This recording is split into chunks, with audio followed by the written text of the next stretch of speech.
All right, guys, I think I may be on, oh yeah, I'm on a wad of perch right here. There's a bunch of them on the screen. I actually got hit on one of the catfish rods. We'll see if they eat here. Boom, got him. Got him, got him, got him. There's a bunch of them. I slowed the boat way down. I'm gonna try crawling through here and see if I can hook up on a few of them. Dude, I'm deep. I'm about 50 feet of water. That's a good sized one right there. That is the kind you want to catch. Good perch. Get my boat speed trimmed up here a little bit. This is gonna be a little bit of a, no, there we go. Boom, 3, target. I'm gonna target it around 2 miles an hour. Barely going. 0.2 miles an hour, I should say. Boy, there's a pile of them on the screen. See if I can double up. I think I got 2. Foggy, foggy, foggy this morning. Very foggy. Right off this point here. Boom, I got 1. I thought I had 2 on there.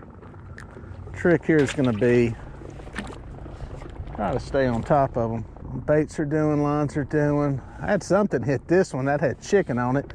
Would not surprise me a bit if a perch does not hit that. If I didn't have all the catfish gear out, boom, got it. Oh, boom, there's 2. Wait. Line's falling slow. Definitely got them. In case you're wondering, braided line, precision cast rods.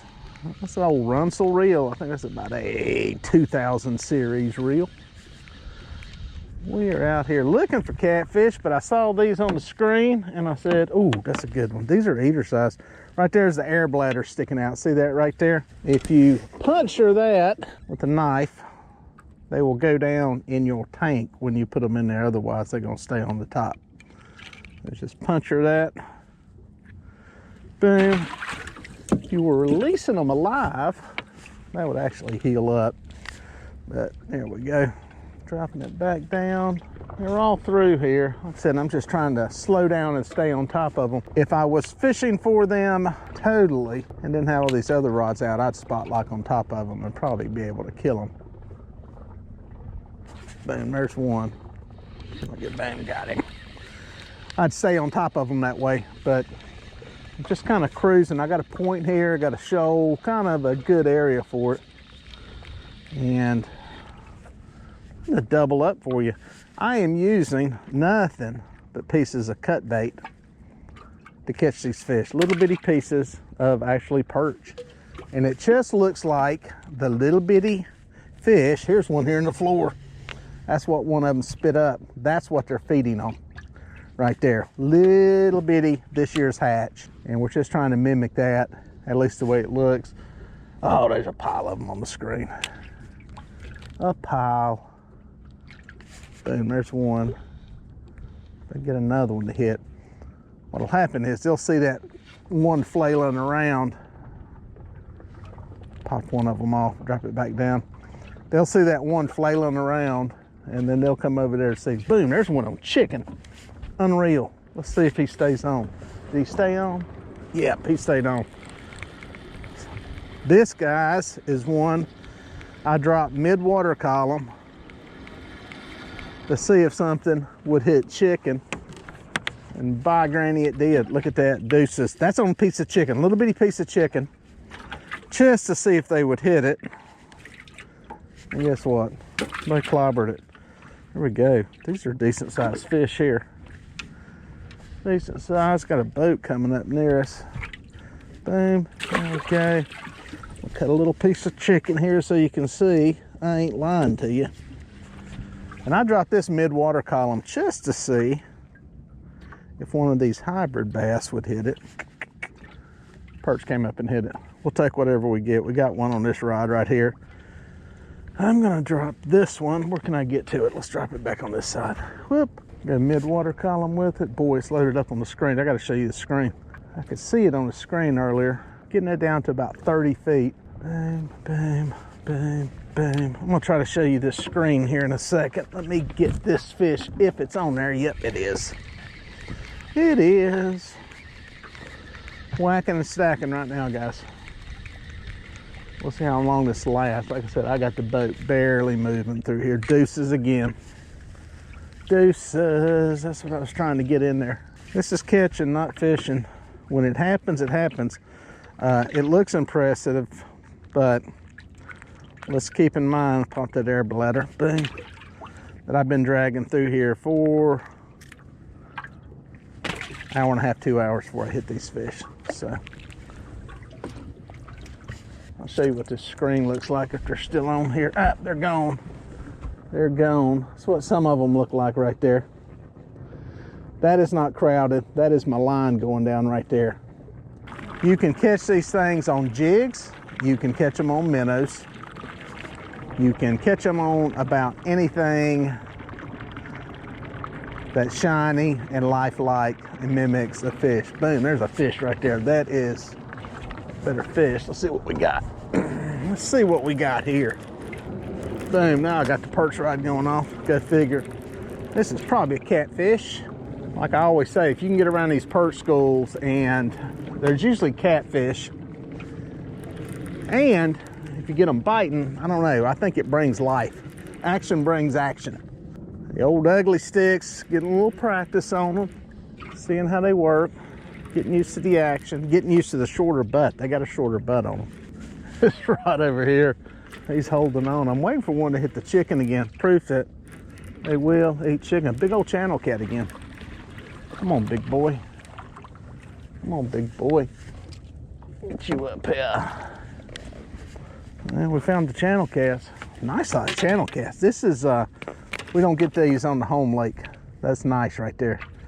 Big old channel cat. There goes that rod. Bam, we got, oh, that's a catfish. Let's get him back. There's a catfish. Pretty sure. It's a lot of jerky. There's probably another channel. Come on, big boy. When the action is good, he feels heavier. It's fun on this precision cast rod. These are crappie rods. Catch the Fever makes them. They're designed for crappie fishing. Crappie fishing, some of my Carolina buddies give me hell for saying crappie. It all depends who I've been watching and who I've been talking to as to what I call them. But these are nice rods. I use them for perch fishing and crappie fishing and crappie fishing and bluegill fishing. You can call them whatever you want to. Another channel, little muddy belly channel. We found a channel catfish if nothing else today. Let's see if we can get him in here without breaking this line. This is not exactly the heaviest line around. He got a lot of mud on him. Oh, this is a recipe for disaster here. I got hooks laying around my hand. Easy. There we go. Pop this out of you. We found some catfish. We figured out a system here. Come off of there. There we go. Everybody's eating. Good sized channel catfish. I like these, man. These are nice compared to what we got on Wiley. It's good fish. Shoot, he gone. All right, I'm gonna drop this back down, but it looks like we have rolled off of most of the fish that were in here. It's getting thin on the sonar.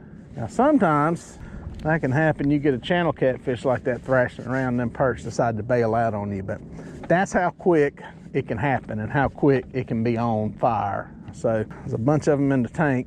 They're floating on top. They came out of deep water, so they're gonna have to equalize or get eat one. They're also a really good fish to eat. Oh boy, sun's out. Boom, and there's some perch. I'm back on them. I made a long pull down through here across some really deep 80, 90 foot water. I'm starting to come up onto some shallow water along a point, and guess what's here? That's right. We own them. The air bladders and these things, they're gonna be not in good shape, but we're catching them.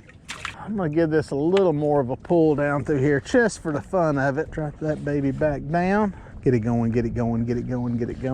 60 feet of water. The only bad part, it takes a minute for it to get down there. They're here. They are here on this edge. Boom, got him. Got him. Again, guys, they're easy to catch. They're just hard to find. In a lake this big, you gotta look for some kind of change. You know, that deep water where it's constantly one depth. Nothing, nothing, nothing. You get up around one of these points and you hit a magic sweet spot of where they're stacked up at, and that's what I'm into here. Another one. Just this magic depth here. I'm gonna turn out just a little bit to try to stay. They seemed, I'm up to about 50. It seemed like that 60-foot range, as deep as that is.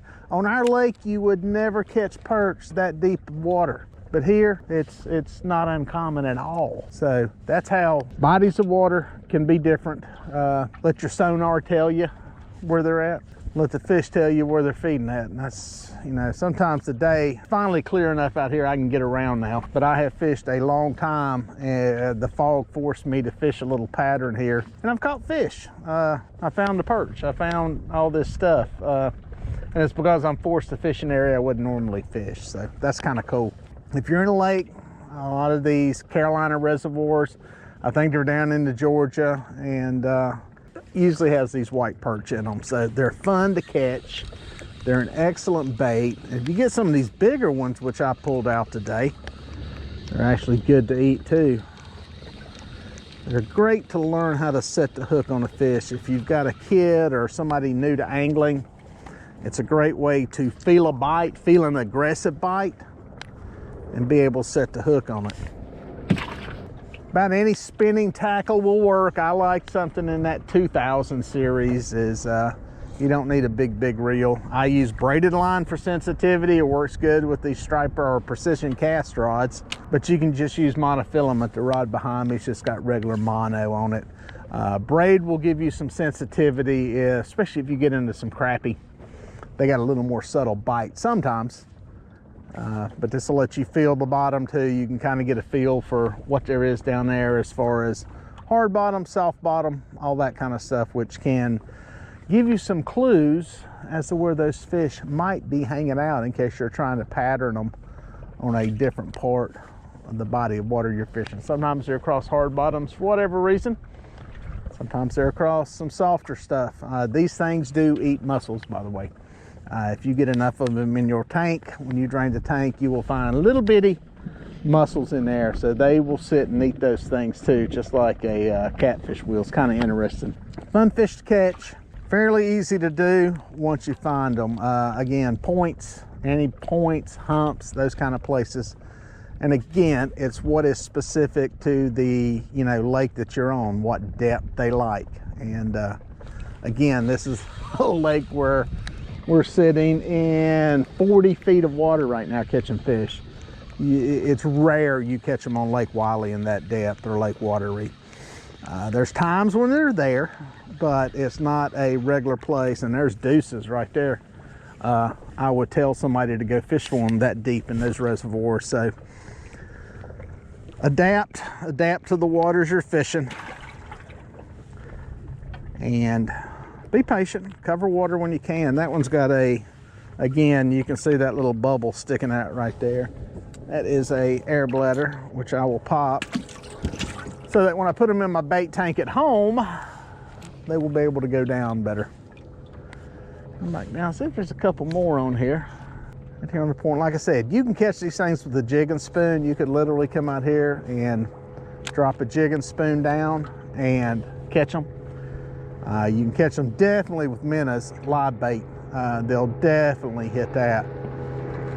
And then just these little pieces of cut bait. The great thing about cut bait is you don't have to worry about putting new bait on all the time, so that's kind of nice. It's enough incentive that it's got some smell to it, but it's not like live bait where they can hit that thing short striking and pull it right off the hook. So a lot of options to catch them.